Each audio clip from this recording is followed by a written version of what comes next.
Well. It looks like we've got more creepy Magic the Gathering judges exposed. Pretty sure I've narrowed down the list of who this particular article was about. And on the fly, I'm going to decide whether or not to talk about who I think it probably is. But we have an article coming out here by April Miller, a Star City Games employee.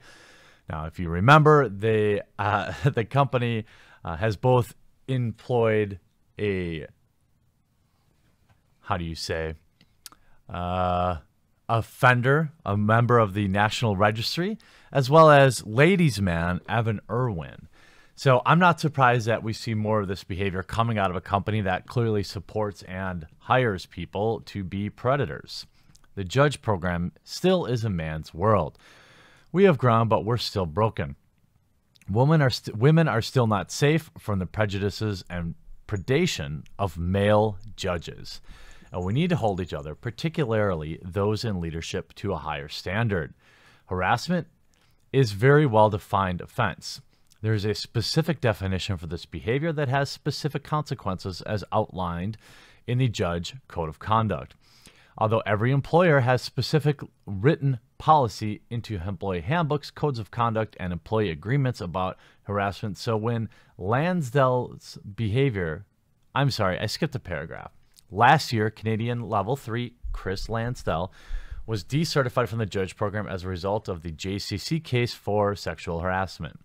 If you're unfamiliar with what happened, you can view the official statement here. We all remember that. I have chosen to come forward publicly with my story because the offense I suffered has no official definition. The policy of the Judge Code of Conduct for handling the offense I suffered is not so clearly defined. Neither harassment nor abuse accurately categorize what happened, if only because the initial relationship was consensual. As a result, neither our employer or the JCC has chosen to take permanent action on my behalf. Now, I'm not going to read this whole article. It's a little self-serving, in my opinion. But essentially what we have here is a female Star City Games employee and judge outing another Star City Games employee and judge for being a dick, being a creep. Essentially, if I had to give you the 30,000-foot view, the guy was cheating on his wife or his girlfriend, and he hooked up with her, and now she feels salty about it. To me, this is not exactly a case of any type of harassment, in my opinion, but you're going to see her try and spin this into a power position because he was in a position of power, blah, blah, blah, blah, blah. In my experience, he is a garbage human who was cheating on his girlfriend and picked up some road strange who happened to also work with him, which is, of course, an idiot's move. You never dip your pen in company ink. Everybody knows that, you idiot. She refers to him as George, admitting that is not his real name. He is a level 2 judge in a position of leadership. Notice how she puts that in. And authority in programs much like Chris Lansdale had. He is sometimes my supervisor in the company we work for, Star City Games. He regularly leads at Grand Prix and other large events. His skill as a judge, scorekeeper, and tournament organizer demand respect, even from those who may dislike or disagree with him. He has a very public reputation among judges for aggressively pursuing female coworkers without respect and purely for his own entertainment. Again, this is hearsay. In fact, he has joked with others that he is, quote, God's gift to women, and he has lost count of how many women he's been with. He proudly embraces this reputation and is becoming a running joke. Yet, you still chose to sleep with him. Just saying. As fun as it is to point out another garbage human in the judge program, sorry, girl, I don't see you as a victim here, but we're going to keep reading. Maybe you'll change my mind. I got to know George when I started my job in May. He was still very new to the judge program and had moved to Virginia and started a new job, and I was recovering from my divorce. Needless to say, I was emotionally unstable and in need of friendship. George immediately became a friend, even flirting as if interested in being more than friends. I trusted his judgment and valued his opinions because I knew he was a well-respected judge and generally well-liked. I respected him greatly and allowed him access to personal aspects of me that I have shown few else. Again, willingly. During my first event on the road, George informed me that he had broken up with his girlfriend. Oh my God. And shortly thereafter, we became physically intimate. You did this! Over the next few weeks, he took me on dates, invited me to stay overnight with him regularly, and I asked whether he thought this was more than just hooking up. He told me it could be more than that. Maybe you shouldn't have slept with the guy immediately. Just saying, girls out there, I know I have like 5% of you watching. Let me tell you something that you should already know. If you're hooking up with a dude, like from Jump Street, or without going on proper dates and making him earn it, it's not going to work out well for you. Guys won't respect women who do that kind of thing. It doesn't make it any better.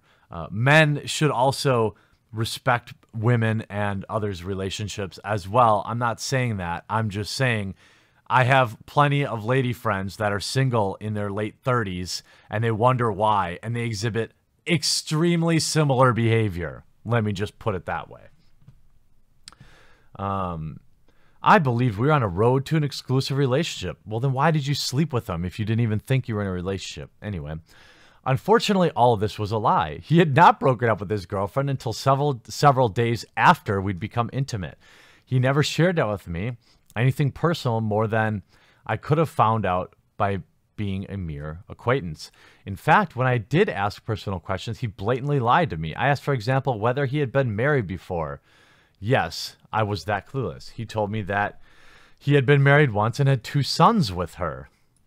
I asked them, and he told me their ages, where they lived, and how often he went there to visit. I later learned that virtually everyone who knows George, even acquaintance, knows he had at least 4 kids and multiple ex-wives. Who does this sound like? Who does this sound like? Whether or not anything else he had told me about them was never verified. How did he think he would get away with such a simple lie? He did! He did get away with it. He never was interested in dating you. By the way, sorry, April. Looking back, it seems clear that he had no intentions of becoming... There you go. Now you know. Now you see. Genuinely close with me, and possibly knew from the beginning it wouldn't end well, whether he lied or not. In fact, if we had stayed together, one of us would have been transferred by default to another department per company policy, which he was aware of, and I should have been, but was not, until after the fact. In other words, he was jeopardizing my career by creating a situation where I could have been forcibly transferred to a lower-paying, part-time, non-traveling position, ultimately creating a work environment I would be too hurt to handle and effectively too poor to maintain, potentially driving me out of the company altogether. No, I don't think he thought that, April. He thought that he could get some strange.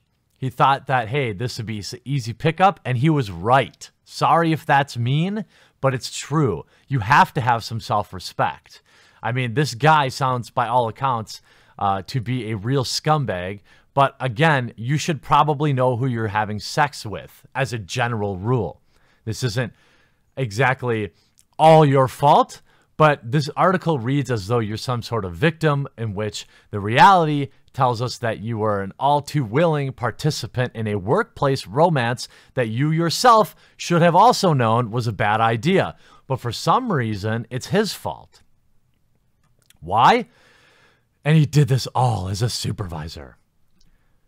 Cleverly, George had told me that his breaking up with his ex-girlfriend was a secret, and that therefore our relationship had to be a secret as well. This allowed that his girlfriend never knew what was happening. In fact, some weeks into his flirtation with me, he began trying to work things out with her again, telling me or her what was happening, without telling me or her what was happening.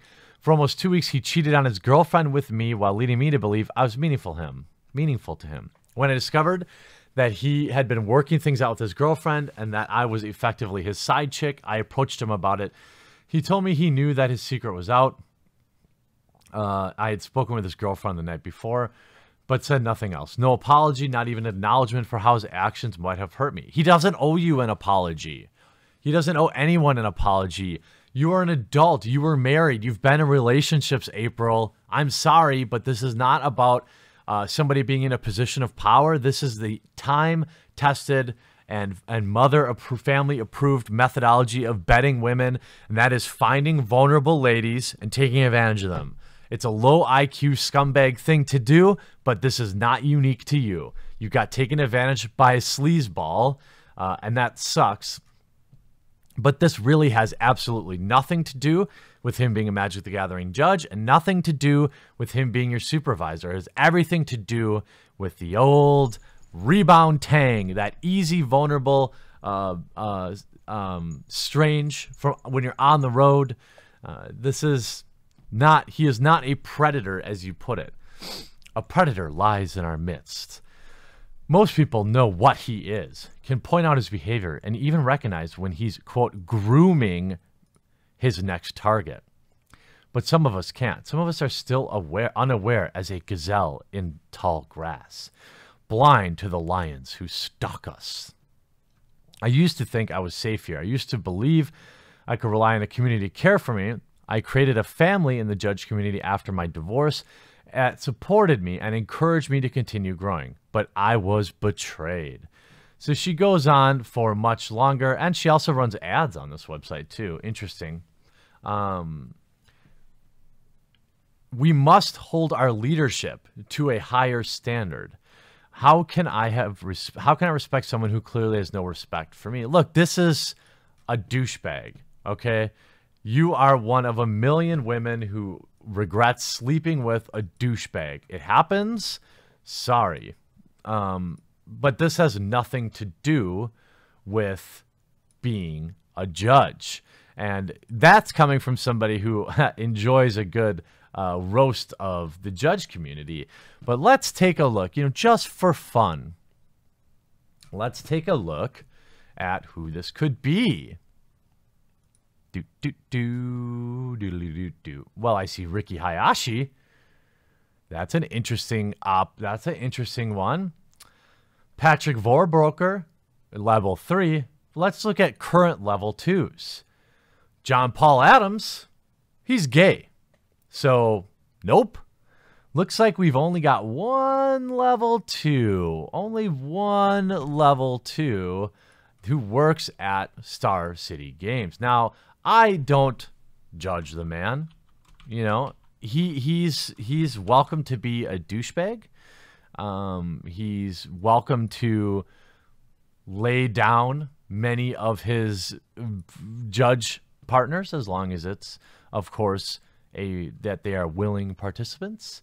But it's just a fun little article to read about that loving community that is the judge community, who apparently has nothing to say about God's gift to all women.